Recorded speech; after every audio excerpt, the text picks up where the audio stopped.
Very well, guys. Welcome to the second video of the week number 13. If you remind what we were discussing in the previous videos, you will hopefully have noticed a trend, yes? And it's how, let's say, this part related to the lexical process and the parsing is mostly structural, right? It deals with the possibility of identifying, let's say, the formal components, if it is a noun or a verb or an adjective, or if it's a particular type of word, such as a preposition, things like that, right? And also with, of course, the syntax, now, like the order in which the sentence is expected to be produced and perceived as well, right? So it focuses mostly on that, on structure. Now, let's go with another part of the assignment. We have already talked about the first one, pretty simple. Now, the second part will have two parts. So if you want one, well, let's call it 2 and 3. Part 2 and 3, so you don't get confused, okay? So in this second part of the assignment, you will go to the slide number 73, right? Over here it says some practice. Again, this is something that works so much better in the presential classes. Nevertheless, you can do it over there. Again, the whole point is that hopefully, at least starting, you don't use any extra help. At least try to do it first in this way, and later on you can verify if you want, if you cannot remember. So, analyze the following words into morphs using the model given below. So I guess that you have done this pretty much. Yes, you have already taken applied linguistics and general linguistics, and some other subjects in which you have hopefully learned how to do this. And basically we're going to decompose or to divide these different words over here into prefix or prefixes, because sometimes there is more than one, root, and suffix or suffixes, right? So basically the idea is that we are able to practice over here the possibility of discrimination that we have just mentioned, okay? So I'm not really interested in to evaluate it, like how well you learned to do this exercise in the past, but that you are conscious about exactly what is it that we're doing, yes?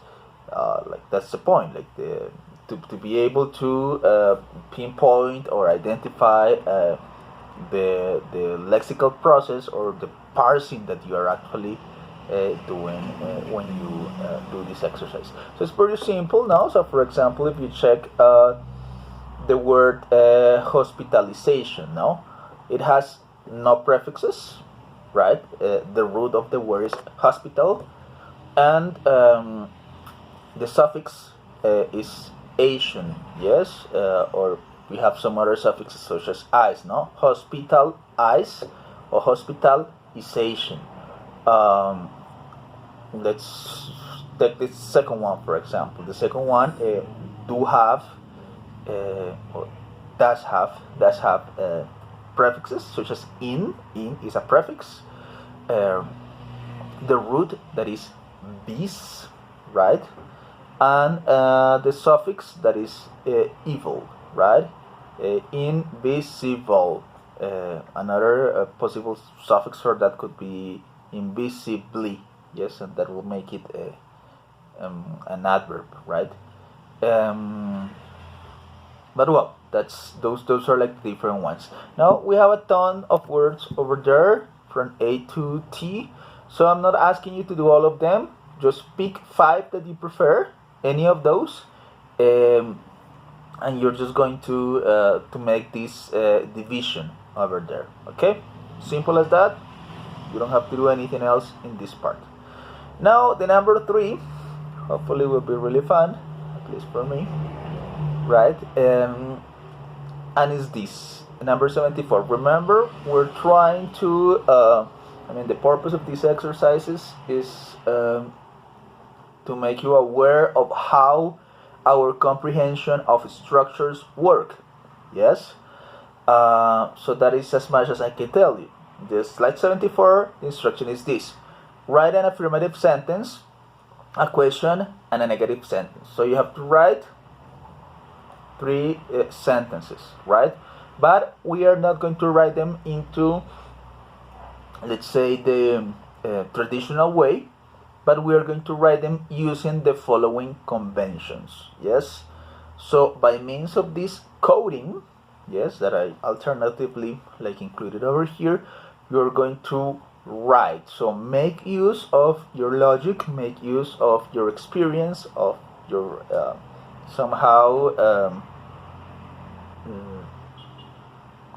ideas of grammar, of syntax, right, in order to write these sentences with these conventions. What are the conventions? Well, pretty simple. 3 x's, x, x, x, are equivalent to a noun. X, OX, I'm not sure if that's a 0 or an O. Please check it in your computer because I don't remember. I can see it here, I mean. XOX is going to be a verb. Yes. OXX is going to be a preposition. XXO is going to be a negation. The exclamation mark over there is going to be actually a question mark. Okay? So, this was done on purpose to confuse you. Okay? The question mark is going to be actually written as an exclamation mark. Okay? And the 000, I guess, or 000, will be an adjective, right? That's it. So by means of using those, let's say, conventions, symbols, you are going to write an affirmative sentence, a question, and a negative sentence. Attention, it says no questions allowed. Solve it in whatever way is possible or logical to you. So I'm not going to answer any questions about this besides this explanation, okay? Not even if you write in my WhatsApp or something like that. When the point of this exercise is that you use your logic and let's say your capacity of transferring one previous knowledge that you have, or let's say some previous knowledge that you have, to this one, okay? So that will be the part 3, exercise number 1, and we're going to have an additional one, okay? What is it? From the poem that I read at the beginning, that was actually in Spanish, yes, you are going to select one sentence. Please, just over there in your work, in your report, copy and paste. You say, teacher, this is the sentence that we're going to use, and you are going to translate it, use it these conventions as well: the nouns, verbs, prepositions, negations, question marks, or adjectives, and things like that. Okay, so just pick one, select one, and you're going to translate it using this. So this third part or of the assignment will have let's say these 2 parts, A and B. Okay, that's it, guys. Remember, specifically about this part, about the part number 3 of the assignment, I will not answer any more questions. Okay, just do it as best as you can, as best as you understand. That's the whole point. If you have some questions about topics that we discuss or assignment 1 or 2, that will be fine, but I won't be answering any questions about this. Okay, very well. Let's finish with this part, that is the interpretation level. Okay, so let's say that this starts to let's say, or this is going to be the initial introduction, maybe, or the introduction, maybe initial introduction is redundant. The introduction to the higher levels of conversation or the higher levels over here, because we're dealing with interpretation. Yes, so if until the previous two, let's say, processes or components that were the lexical processes and the parsing, they were focused specifically on structure, right? So here we are going to be focused on semantics, yes, on a meaning, of course, on interpretation, yes. That articulation until the previous, let's say, levels basically was concerned with perceiving the articulation and sort of classify it, organize it into certain formats, if we want to call it that way, to put it into certain structures. Okay, I listen to it and I somehow know in a really quick way that that is a noun, that is affirmative, that is negative, that there are some adjectives in there, well, different things, right? So here we're going to deal with the interpretation of that information that is already classified using the other levels, right? So as you can see over there in the slide 75, it's to determine meaning, to have a semantic interpretation. Now, this process has to fulfill these tasks. So in order to interpret, in order to understand, to comprehend actually what has been already classified and structured, we need to do these different tasks. Specify the meaning of what has been said. So remember, we need to filter throughout all this bank or storage of information that we have, and sort of interpret or assign a meaning to what has been said. We need to know the meaning of a word in a sentence, right? Like a specific word that is located into that sentence, we have to assign it one meaning, discard the other ones that are similar, and decide that specifically what is meant to be said is this and not that, right? So, like in the example of the fly, to decide if in the articulation that, or the input that was given to me, I am going to somehow decide if it's the animal, or if it's the verb, or if it's the drunk, or something like that, right? So the meaning of a word in a sentence. Now, define the meaning, relations between the words in a sentence. So after we have somehow decided already a single word, then how this word is related to the other ones, yes? So this fly is going to be the subject of the sentence, and therefore is going to be the one carrying out the action.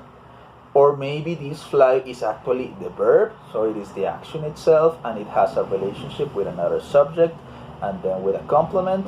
Or actually, this fly, it is the object, or it's the let's say the component in which the actions fall into, right? So I'm just giving you the example with the fly thing, but it is actually like to be able to link all these different words together and assign them a meaning, a structure, and understand what they mean to each other, right? And then generate a conceptual structure. Okay, remember that I already have like a whole video talking about a concept and what is a concept, and how it's necessary to have some essential characteristics, that it corresponds to a subcategory, that it has let's say some different kinds or presentations, that it has a higher category. Yes, it's part of a general thing, such as, for example, let's say the cat is part of the feline order, right? So it has a superior, let's say, class, and also it must have some other, let's say, concepts that are similar to these ones, but that are not that one. Yes, and I think I explained that with tiger and lion and panther, right? How they are similar somehow to the concept of cat, but nevertheless are different, right? So we require to have that general conceptual structure in order to interpret this input that we are receiving. Okay, so here we go with the final part, right, of the assignment, and it deals, of course, with interpretation, yes, and comprehension, and actual some way of proposition. You see, like the other exercises, I guess what they are supposed to be a little bit easier somehow, at least on the cognitive level, right? So what we're going to do this in this part 4 of the assignment is this one, okay? Write one sentence that explains the meaning of each of the following. So there are 3 things to explain over there, right? The first one is a sentence that has some missing words, right? It says, her heart, blank, blank, she received the blank in the hospital, right? So there are, I don't know how many combinations in which you could complete the thing. Yes, so you can decide it. You can put it like some words in the blank if you want to, some words that make sense to you. As long as they are grammatically correct, like they can be anything, and specifically as long as they make sense. So as long as they can be correct in an interpretative or comprehensive level. Okay, you are going to complete that, and you are going to explain the meaning of the sentence. So you're going to you're going to paraphrase it. So once you complete it with whatever information you want to, with whatever word that you think may fix into there, you're going to paraphrase it. Okay, that's it. It means that basically you're going to, once you complete it, write what does it mean. Yes. And the second and the third are these signals, right? So basically you're just going to write a short sentence that explain what do they mean. Yes, because remember, we're dealing with interpretation over here. Again, a pretty simplistic exercise. Now, the problem is that you may not be familiar with these ones because I picked some that are not necessarily common into our context. So maybe you need to do a little bit of research over here. Although some of them, especially the first one, I think, can be inferred sufficiently easily, right? Okay, guys, let's finish with this final part, right? That are the higher levels of conversation and the higher levels in terms of production and comprehension and perception, right?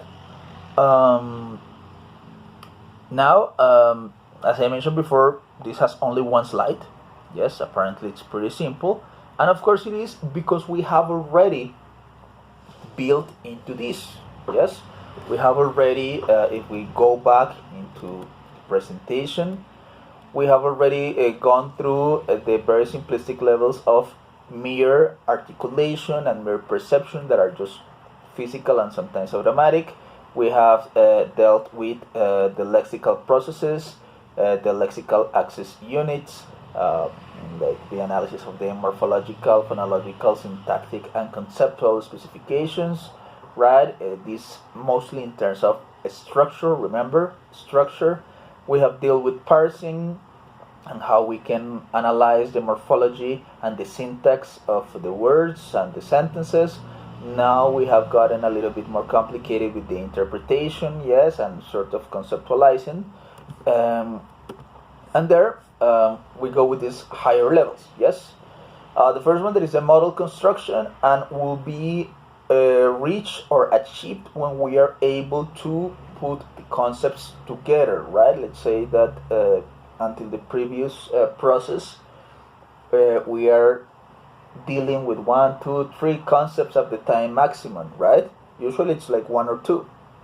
But when we're dealing with a model, it means that we're able to provide, let's say, very big sets of concepts, yes, and associate them with one another.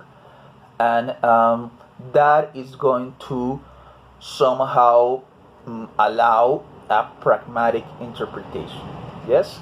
So after all this process, yes, we can go back to the first, let's say, picture in which there was a person who was thirsty, and the other person who understood, yes, that he was thirsty, and by means of these higher levels of interpretation, like we can, for example, anticipate many different things. We can say that if the guy is thirsty and it's Friday, for example, I mean, if the guy is thirsty and he says it at a specific day, time of the day, like we can infer that it's, for example, Thursday, or that it's a weekend, so he doesn't have to work next day, so he can have somehow time in order to invest and having some drinks, and he wouldn't, I mean, in case he gets a little tipsy or drunk, he will not have any problems next day because he doesn't have to work. Or maybe we can anticipate or interpret that he probably had a really rough day, a difficult one, and he wants to have some drinks. Or we can even anticipate that when he's saying "I am thirsty," he's actually implying that he wants to go partying, and we can even suggest what sort of beer he would prefer, if it's, I don't know, blonde or black or red. I mean, this pragmatic interpretation has to do with the model construction, because this model has been built throughout experience and throughout nonverbal communication and throughout all these different things that somehow permit to add additional meanings to a very simplistic sentence such as "I am thirsty," right? That's it, guys. That's it. Basically, as I mentioned before, it's something really, really simple that we do not require to invest a lot of understanding on. Nevertheless, let's say these are the different components of the higher levels. Okay. Please, guys, as a final thing, what we're going to do is that I'm going to upload a whole book. Yes, the whole book is called Principles of Language Learning and Teaching.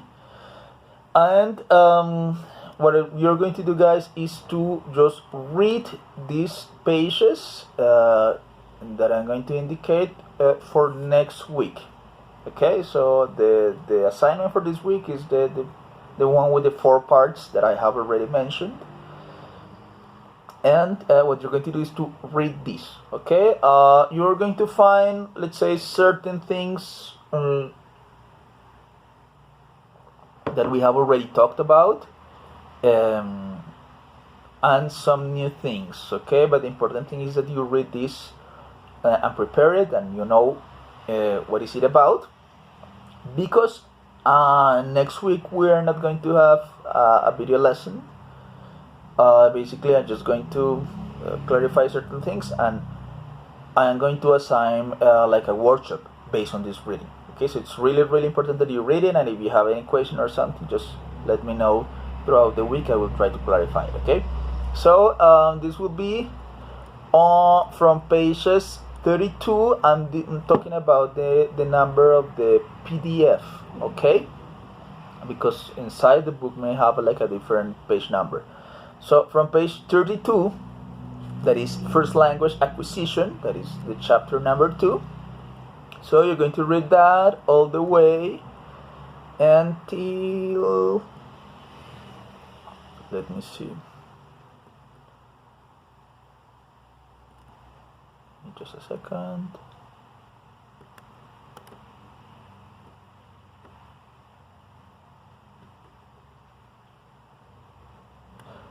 (32) until the 42. Okay, like half page of the 42. It's like 10 pages that you have to read. So please start doing it right away. I know that some of you are not specifically lovers of reading, so please, I don't know, write a page a day or something like that. Read a page a day or something like that, but make sure that you're able to do it, okay? So that first part, until the part issues in first language acquisition, that part you don't have to read it, okay? There's until the previous topic, that there's like a diagram in which there is some information about the behaviorist, mediation, nativist, and functional approaches. Okay, so you're going to read that one. Okay, it's really important that you do it in advance and that you try to understand the whole thing. It shouldn't be that problematic because we have covered many of these things before. Okay, so remember 32 until this final page that was the 42. Okay, well guys, thank you very much. Have a great day.